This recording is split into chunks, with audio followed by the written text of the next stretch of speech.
Pembroke is made up of a bunch of really friendly people.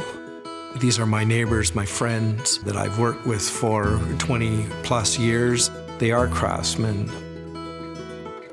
One of our biggest challenges is making sure that we can keep our full-time production technicians employed. So we're always looking at what can we do, how can we change. When we started looking at our energy, we knew we needed to do something. There was a lot of things that needed to be taken into consideration, what was worth fixing and what wasn't, and what we were going to do going forward.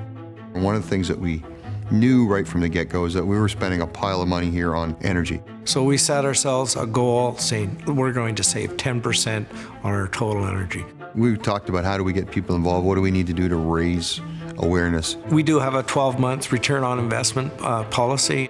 At the beginning looked like there's no way that there's ever going to be a payback on a lot of these projects. You know, we're going to do some crazy things or something a little bit different, and this is what I'd like to try. So I said, go get 12 cans of foam, and Saturday afternoon we're going to have crack patrol. He kind of looked at me and I said, what? I said, we're going to do crack patrol. We're going to get the managers from each one of the departments and we're going to walk around and we're going to look for cracks and we're going to fill them with foam.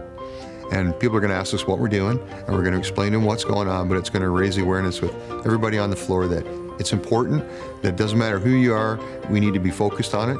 It actually sparked conversation on energy and what we were trying to do. Sealing the building envelope with the foam was just one of many things. We relamped the entire plant. We put in sequencer, new controls on some of our presses. We've put in some fans and educating our technicians to save money. We knew what we wanted to do to get there. We just weren't sure at the end of the day whether all of those ideas were going to get us to our 10% goal. At the end of the first year, we had some pretty shocking news. At the end of 2013, we were not able to achieve our goal of 10%. And it was, when we rolled up all the numbers, we actually saved 30%. Give or take, we saved about $250,300,000 in energy in 2013. Half of that came from changes and improvements that we made in the facility and in the operations, and the other half came from people.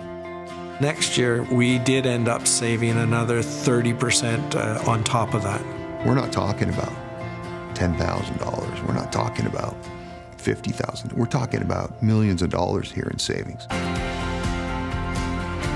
I would have told you in 2012, there isn't $1 million to be saved. It's not possible. We can't do it. Even if we changed over everything and spent whatever dollars it was on doing it, that we weren't going to be able to achieve the savings that we achieved today. So if you can get even half of the people in your organization focused and working in the same direction, you'd be unstoppable.